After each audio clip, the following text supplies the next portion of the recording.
Okay, now I'll do a couple of questions. It says which of the following is not applied by the definition of the controls. Now, control is for measurement. He says measurement of progress towards goal is control, of course, uncovering of deviation from the plan, obviously, and indication of the need for corrective action. These three things are the purpose of putting controls. But controls are not going to define responsibilities. This is through organizational structure. So C is the right answer. He says control provide assurance to the management that desired action will be accompanied when objectives are established in writing. He says that when the control is going to be effective, of course, when you will approve them, when you make standards, when you make policies. So he says standards are adopted, results are compared with standard, and corrective actions are taken. This is in fact a sort of definition.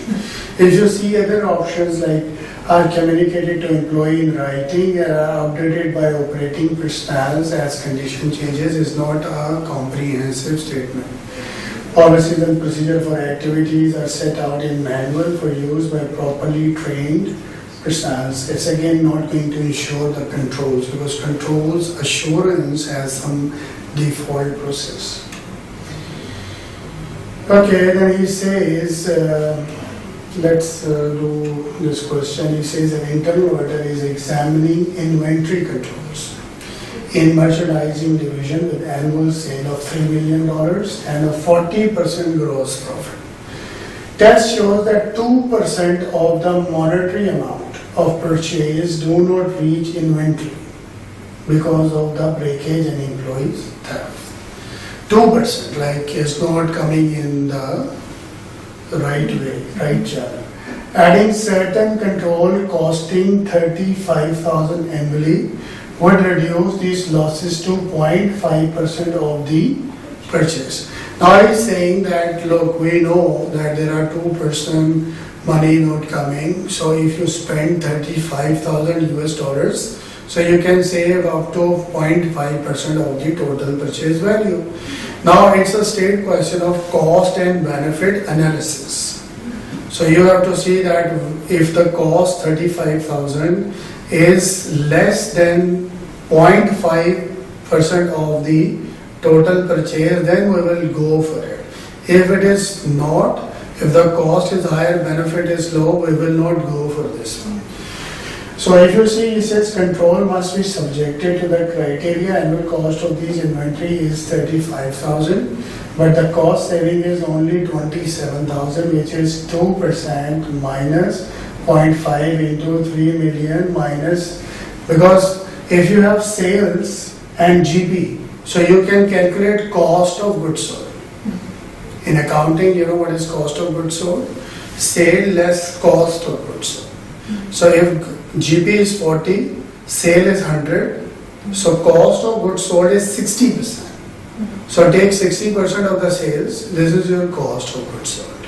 Multiply with the percentage, you will get 27,000, which is less than the expense that we are going to make. So we should not go, no, because the cost of adding these controls is more, so we will not go for this.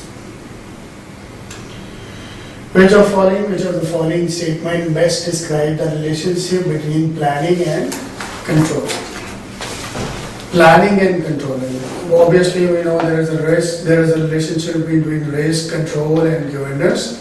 So we are going to have this all. Okay, he says which of the following statements best describe the relationship between planning and controls? Now we know there is a relation of risk, control, and governance, same like planning and controlling. So if you see that controlling cannot operate effectively without the tools provided by the planning. This is common sense. First we think, then we implement, and we do something. Which of the following best define controls? Now definition. Control is the result of proper planning, organizing, and directing by the management. If you see others, control are the statements of what the organization choose. These are objectives, right?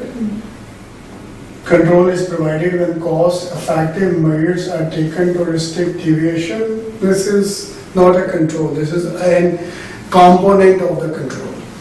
Control accomplish objectives and goals in accurate, timely. And these are actions. Controls are actions. Okay, then he says the requirement that purchases be made from supplier on an approved vendor list is an example of preventive. Because first of all, you have a department like a credit department.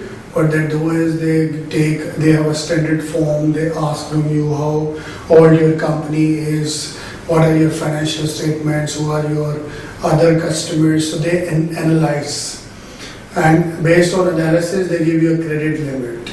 So this is sort of preventive measures that you take before any transactions take place.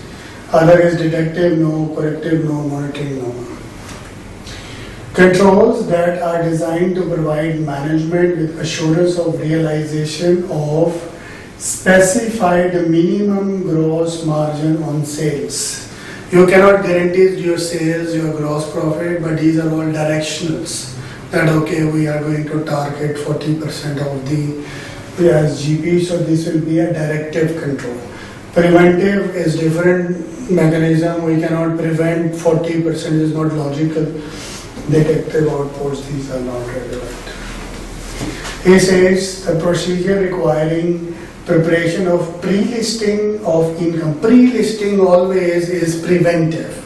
Pre-listing is when you make a list before you do something, so this is preventive.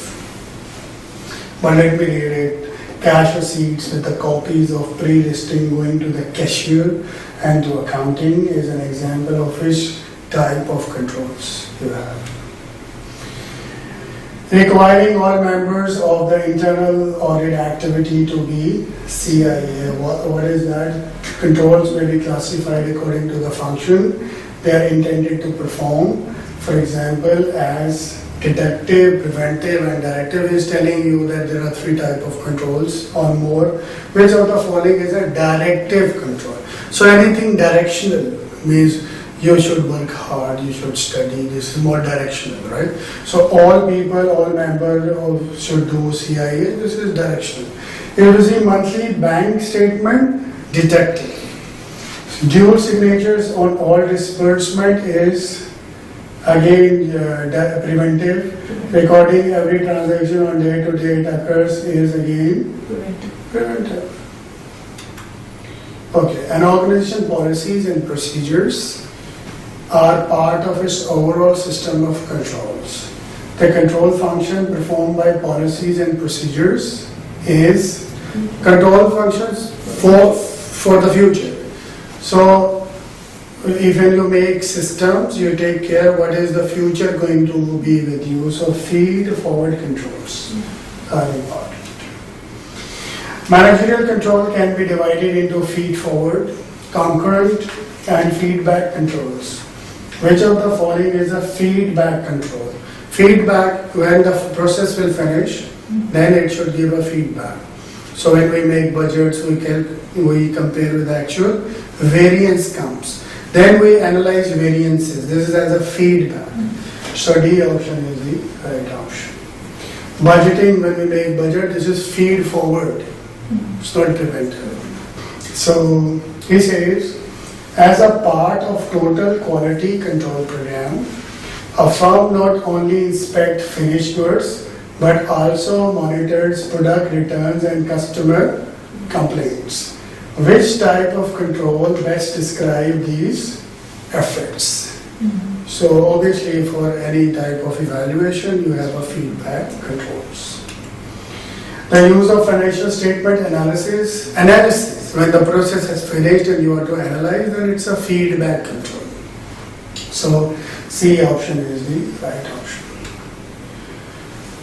One of the following the controls that are often difficult for internal auditor to evaluate because of the lack of criteria or standards are operating. Because in day-to-day operations, you have day-to-day work, so for sometimes you don't have defined criteria. That's through operating controls.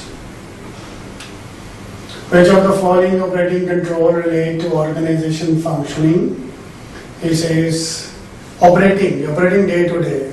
If you see procedure providing for clear levels of PO approvals based on the value of the requisition. It's operating PO approvals, authorizations. Written objective is not operating. This is one-to-one, the one-time. Timely reports. This is again defined as a formal procedures. These are preventives. These 1, 2, 3 is preventives. This one is operated because PO, how it operates, this is operations.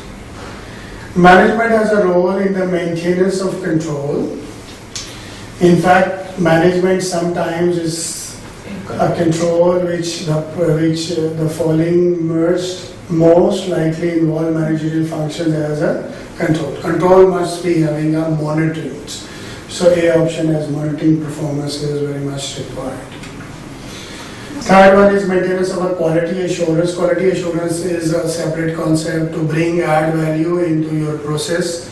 This is not combined with control. Control, COSO framework, crime like control, information, monitoring. So monitoring is a component which goes with the control, not as quality assurance. Which of the following is an operating control relating to management directing functions?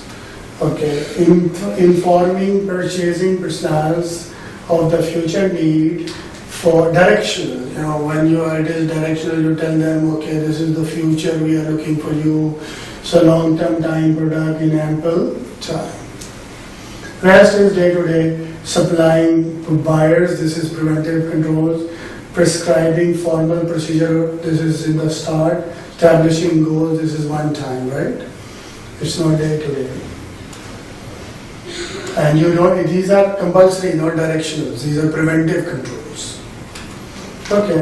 When he says an internal auditor fails to discover an employee fraud during an assurance engagement, the non-discovery is most likely to suggest a violation of the professional practices framework if it was a result of a failure in adequacy presumption that internal control were adequate and effective. Means if you are an auditor, you go somewhere for audit, there is a friend which you trust too much, and based on your assumption that she knows everything, you didn't test the controls. This is a violation. You cannot trust, you have to complete your process. Control should be designed to ensure, obviously, the operations are effectively being managed. And let's do the last question. He says, internal auditor role with respect to operating objective is determining they conform with those of the organization. Approving, they cannot approve, all controls will be approved by the board and the management. Develop, they cannot develop any process, this has to be done by management. Accomplishing, they cannot do any work of day to day. So internal auditor is more determining that they conform, like compliance of the questions, right?